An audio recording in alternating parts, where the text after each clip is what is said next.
దొరకలేదు, సాక్ష్యాలు మాయమైపోయినాయి. సాక్ష్యాలు ఏమీ దొరకలేదు కాబట్టి మేము ఈ కేసుని, ఈ హత్యను ఎవరు చేశారో మేము చెప్పలేకపోయామని సాక్షాత్తు సెంట్రల్ బ్యూరో ఇన్వెస్టిగేషన్ టీం ఏదైతే ఉందో అయేషా మీరా హత్య మీద ఇచ్చినటువంటి ఆ యొక్క నివేదిక ప్రకారము కోర్టు ఇచ్చినటువంటి తీర్పు, ఈ కేసుని మేము మూసివేస్తున్నాము. సాక్ష్యాలు దొరకలేదు కాబట్టి, సరైన సాక్ష్యాలు లభించలేదు కాబట్టి ఈ కేసుని మూసివేస్తున్నాము అని కేసుని క్లోజ్ చేసేసినటువంటి సంఘటన ఆ పిల్ల తల్లిదండ్రులకి ఎంత మనోవేదన కలిగించి ఉంటుందో అంతకంటే ఎక్కువ నాలాంటి వాళ్ళకి కలిగించిందండి. ఎందుకంటే ఆ సంఘటన జరిగినప్పుడు నేను ఒక శాటిలైట్ ఛానల్లో వర్క్ చేస్తున్నాను, క్రైమ్ ఇన్వెస్టిగేటివ్ జర్నలిస్ట్గా. ఆ ఇష్యూ ఎలా జరిగింది అనే దాని మీద ఆ లోతైనటువంటి ఆ ఇన్వెస్టిగేషన్ చేసినటువంటి జర్నలిస్ట్లో నేను ఒకదాన్ని. అక్కడ స్పష్టంగా తెలుసు ఎవరు చేశారు అనేటటువంటిది ప్రపంచానికి తెలుసు. అక్కడ ఒక్క చిన్న ఆధారం కూడా లభించలేదు. నాకు అర్థం కాని విషయం ఏంటంటే మై డియర్ ఫ్రెండ్స్, నాకు ఎప్పటికీ కూడా ఈ రోజు నేను ఎందుకు ఈ ఆడపిల్లల గురించి, ఈ వ్యవహారాల మీద గురించి ఎందుకు నేను ఇంతగా మాట్లాడుతాను, ఆడపిల్లల డ్రెస్సింగ్ సెన్స్ మీద కానీ, ఆడపిల్లలకు ఉన్న విపరీతమైనటువంటి స్వేచ్ఛ మీద కానీ నేను మాట్లాడడానికి కారణం అయేషా మీరా హత్య ఉదంతం కూడా ఒకటి. ఎందుకు అనంటే ఆడపిల్లలు ఎంత బాగా ఉన్నా కూడా ఈ సమాజము కొన్ని సిచ్యుయేషన్లో ఎంత భయంకరమైనటువంటి ఇష్యూస్ని ఫేస్ చేస్తుందో. అయేషా మీరా హత్య ఎందుకు జరిగిందో మీకు ఎవరికైనా తెలుసా మీకు ఎవరికైనా? ఒక్క విషయం మాత్రం నేను చెప్తాను.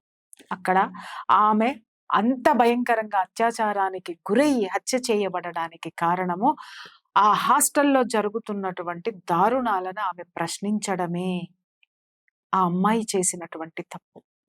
ఈరోజు ఎందుకు ఇంత బాధపడుతున్నానంటే,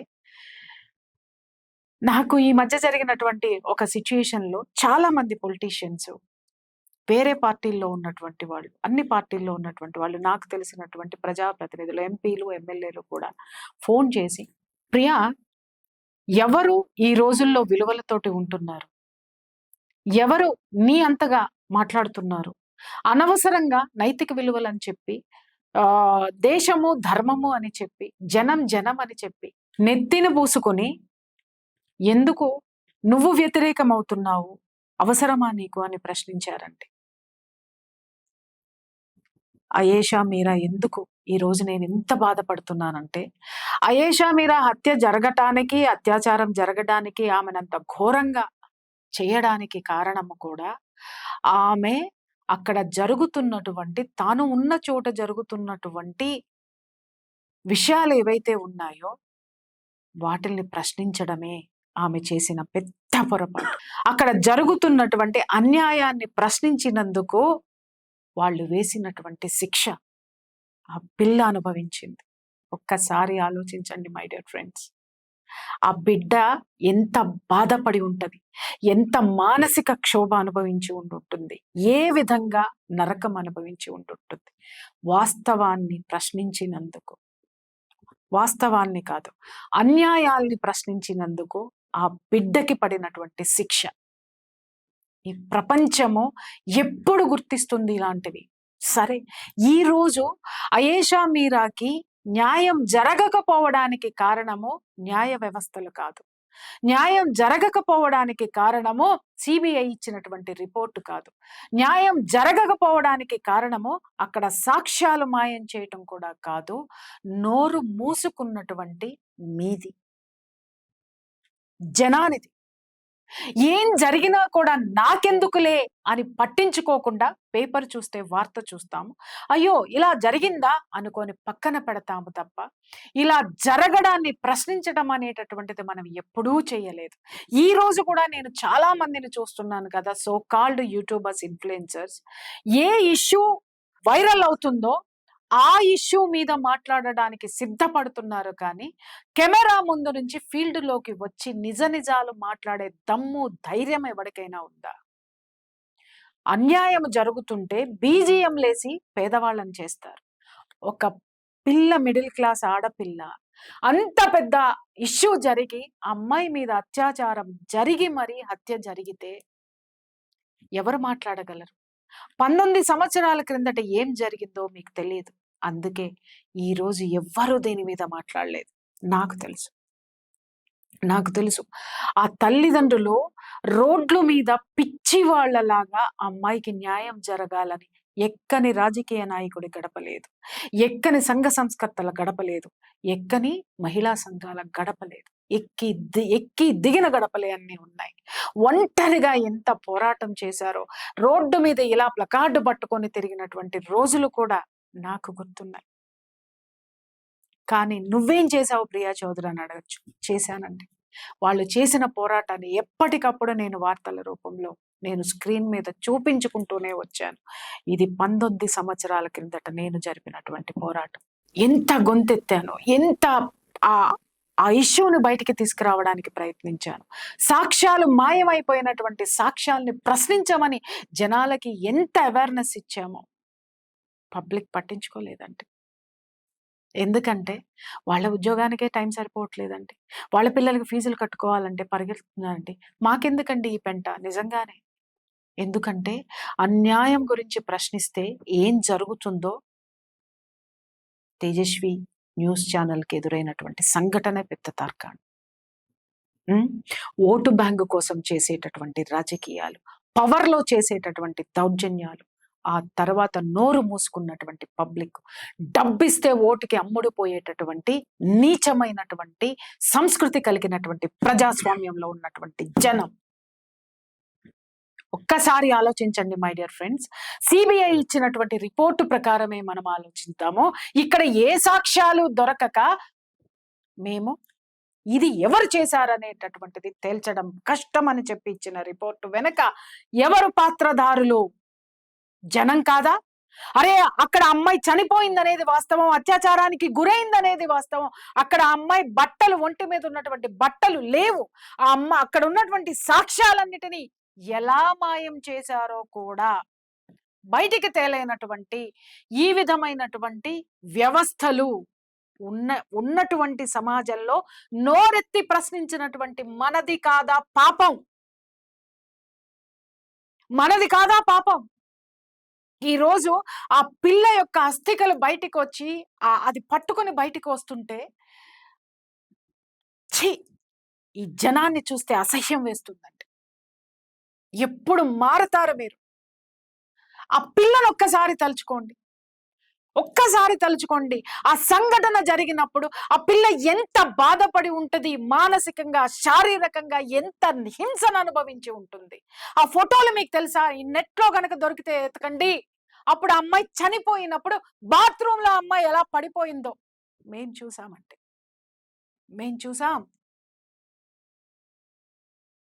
నగ్నంగా ఉన్న ఆ పిల్ల చేతులు, కాళ్ళు పక్కనున్నటువంటి ట్యాపులకి కట్టేసి ఉన్నాయి గుడ్డ పీలికలతో.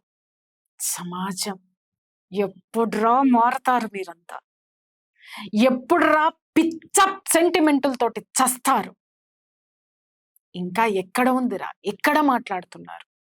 పుంకాలుగా ఒక వెధవను పట్టుకొని రాజకీయ నాయకుల దాకా మోసుకుపోయిన మీరు ఈ బిడ్డకి న్యాయం చేయలేకపోయామే మనమందరం. సిగ్గుపడద్దా మనకి? వ్యవస్థని ఇలాగే కదా మూసి పడేశాం. అన్యాయాల్ని ఇలాగే కదా మనోడనో, లేకపోతే మన పార్టీ అనో, లేకపోతే ఇంకొకటనో ఎవడు ముందుకు వచ్చారు? బన్ను ఖరీదు చేయలేదురా ఆడపిల్ల జీవితం. ఈరోజు ఈ ఆడపిల్లకి న్యాయం ఇవ్వలేకపోయినాం. సాక్ష్యాలు లేవు. అమ్మాయి చనిపోయింది వాస్తవం, అమ్మాయి అత్యాచారం చేయబడింది వాస్తవం, అతి భయంకరంగా ఆ అమ్మాయి శవం దొరికింది వాస్తవం. కానీ సాక్ష్యాలు లేవు. సాక్ష్యాలు ఎందుకు లేవు? ఎందుకంటే ఈ విచారించేటటువంటి ఈ ఇన్వెస్టిగేషన్ సంస్థలకి ఒక్కళ్ళు కూడా సహకరించకపోవడమే. ఆ బిడ్డ చేసుకున్న పొరపాటు, ఈ దేశంలో పుట్టడం ఆ పిల్ల చేసుకున్న దౌర్భాగ్యం. ఎంతమంది ఆడపిల్లల జీవితాలు ఉన్నాయో ఇలా మీకు తెలుసా?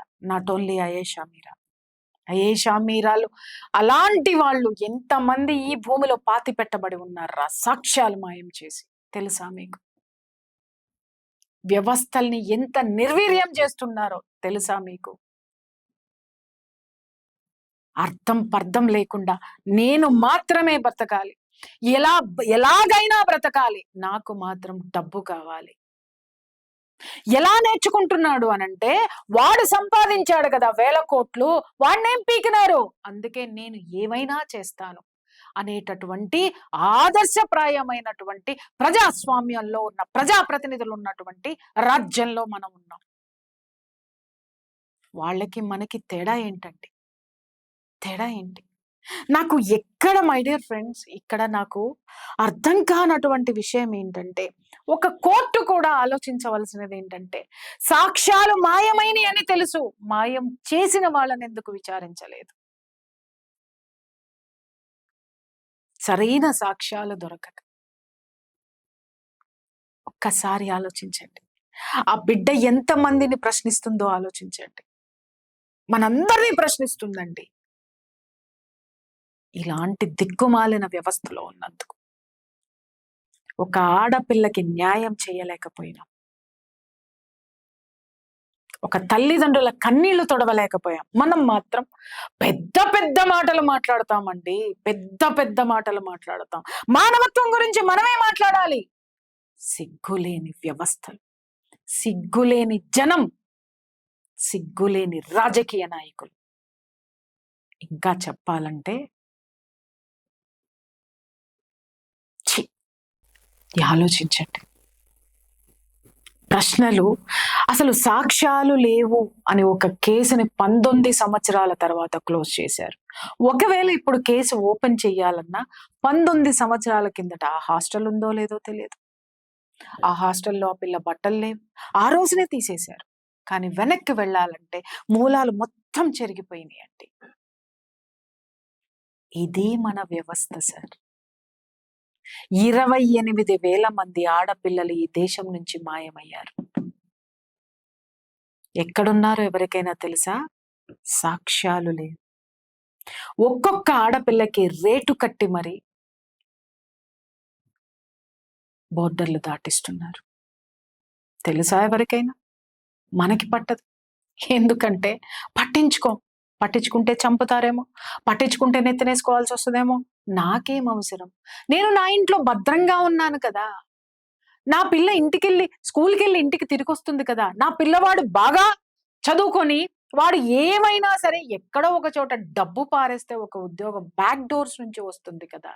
ఈ వ్యవస్థ నడుస్తున్నంత వరకు నాకేమీ పర్వాలేదు అనుకున్నారు.